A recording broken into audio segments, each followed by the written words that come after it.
I am born here in Kulmbach.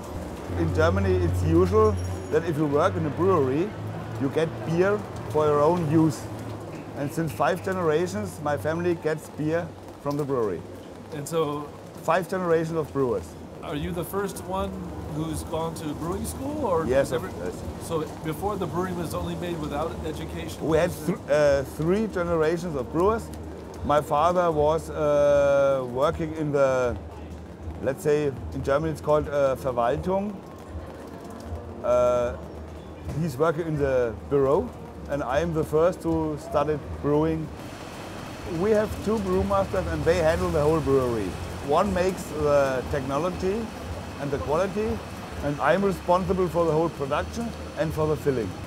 We both studied brewing technology at Stefan. Oh, yeah. Stefan near Munich. Freising. Exactly. I lived 5 years in Freising, and after my studies I came back to Kulmbach here. We here in Kulmbach, we make about 28 kinds of beer, connected to 4 brands. We have our Kulmbacher, we have our Eco, we have our Mönchshof, and we have Kapuziner.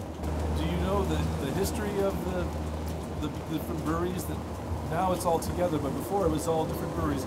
And interesting, I think, for Americans especially, is the history of the Eisbock from Reinheitsgebot, Yes. and then you had from the other side of town, Eco that came in with Eco 28. The Kulmbacher Reinheitsgebot, they made their bock beer. And there was a brewer in the winter who forgot to put the bock beer barrel into the house during the night. And the barrel was frozen. But normally only water, you can only freeze water, and the alcohol keeps concentrated in the middle of the barrel. And the other morning, the barrel was broken, and you had inside the barrel the extract. This was not a normal bock beer. This was a bock beer with less water than a normal bock beer, and so we created the Eisbock. So less water, which means more alcohol. More alcohol, more color. extract, of course. Yeah, and more flavor. It's a normal of freezing concentration of beer. And then, when you make it now, we do it just the same way. We produce Eisbock. We put it in some tanks about 10 degrees Celsius below 0 to get the water being freezed, and then it's automatically concentrated in the tank. And then we put it out. The ice gets in the tank, and the extract we can fill into bottles for Eisbock. It's the same idea. It's the same idea. You can make it with some technical engineering, but this way we make it. It's the simple and it's a historical way of producing. After Reinheitsgebot made the Eisbock Eco, they said they wanted to have a stronger beer. They tried to have a more stronger beer. They call it one of the most strongest beers in the world, and they produce it in the brew house. If you say a normal Pils beer has about 11.5 degree Plato, and the Eco 28 has about 28 degree Plato. Which is why the name. It has a double fermentation because the normal yeast has a problem with too much alcohol. A normal Pils has about 4.5 or 5% alcohol, and the Eco 28 has about 11% alcohol. We give double yeast, and so the yeast is able to produce about 11% alcohol. And you're still using only normal beer yeast? Normal beer yeast. Some other breweries in other countries, they use champagne yeast or something like this. That's our normal yeast, which we use for Pils, for export, for dark beer, and we also use the same yeast for our Eco 28. Only using malt? No, there's no other you sugar, have the German Purity Law or the Bavarian Purity Law. 100% all malt beers. We have nothing else. So when Eco 28 came out, was it something that Bavarians or that Franconians, they liked it? or did they think, oh, this is? Was it an experiment just for fun? It was a kind of experience to produce one of the strongest beers in the world. And let's say at about that time, the strongest beer in the world. Now you say one of the strongest, but at that time it was the strongest beer in the world. at the time of introducing, it was the strongest beer. Meanwhile, there are some other breweries who produce a beer like that. But let's say about 90% of this beer go to the export, especially to England and to France and to Italy. Especially to France. In Franken, do people? No. They don't drink the beer. No. Here, where we have a lot of smaller breweries, they prefer beer. Let's say between dark and bright beer. No filtered beer with a little content of yeast and about 5% alcohol. That's the beer the people like here. Yeah. Kulmbacher is now a big brewery, and other small breweries are making also a English beer or a Keller beer or unfiltered beer like this. Yes. Is the beer that you're making at Kulmbacher the same or a little? It's just the same. You use 100% of malt.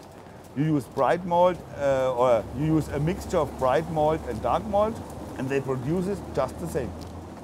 And in the end, is it pasteurized to? No, not pasteurized. No pasteurized. Are the other beers pasteurized? No beers in Kulmbacher pasteurized. Pure beers, non-pasteurized. It changes the flavor, yeah. After pasteurization, the beer gets a cardboard flavor because Oxidation.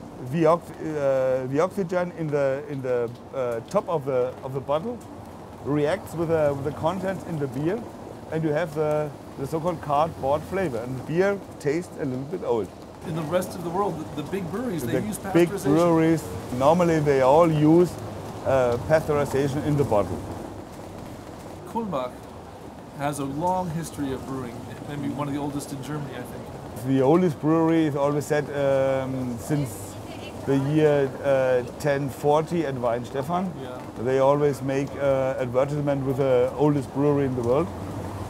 And here in Kulmbach we have brewery history since, let's say, our brand Mönchshof with original. It's brewed since 1349. Let's say about 6 years ago we had about 80 breweries here in Kulmbach. And 80? now 80. 80. 80, yes, 80 breweries. And now we have one brewery with 4 brands. And before it was 4 or 5 breweries, maybe Yes. 20 years ago, and now. The original of the Kulmbacher brewery was the former Reinheitsgebot, and they took over the Mönchshof brewery, and they took over at the year 1996 the Eco brewery, and the Mönchshof brought our wheat beer brand. This was our Kapuziner, and now we have Kulmbacher, we have Eco, we have Mönchshof, and we have Kapuziner. And being brewed in 2 different places now, 2 different breweries? We have 2 brew houses, and every brew house can make every brand. And the Mönchshof brewery is a museum now? Yes. More or less, yeah. The history of brewing in Kulmbach is more interesting than the brewing in most of Germany, I think. The history of more dark, stronger beers, more Bach beers, more... do you know the history of... Not exactly, because I'm too young for that. Yeah. But it's typical Franconian, or it's typical for Kulmbach, as you said, strong beers, dark beers. But now, as the use of the customer has changed, the customer wants to have a bright beer, normally not dark. Before we had, let's say about the hops, we had about 40 bitter units. But the customer doesn't want so bitter beers. Now we are about, at our Pils beer, about 30 bitter units. Still high For the normal world, it's high. But here, you have, of course, we have some brands in Germany which have only 25 BU. And the town was always more specialized in brewing in the old... Always. Brewing and malting. We had 4 or 5 malteries. We had just more than 80 breweries. The town did produce always malt and beer. always. What percentage of the people in the town were working at the brewery and the malting? Just today, I would say about 10-15% So it's low today. are connected with the productivity of the brewery. We have malters, you have brewers, you have the productions of labels here in Kulmbach. Let's say about 15%.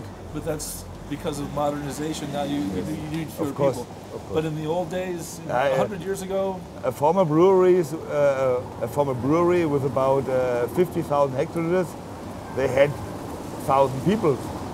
They had malt, they had their own maltery, they had a lot of brewers, and now, of course, for the technical development, there are less of people occupied in the brewery. I've always heard that maybe 40% of the people in Kulmbach were working in brewing in some way. In former times, of course. People here drink a lot more beer than in most places, even in Germany. Of course, in the whole of Bavaria, especially in Franconia, the drinking of beer is typical for the people. It's part of everyday life. Yes, isn't it? we don't have here in Upper Franconia. We don't have wine or something else. Let's say our fluid is beer.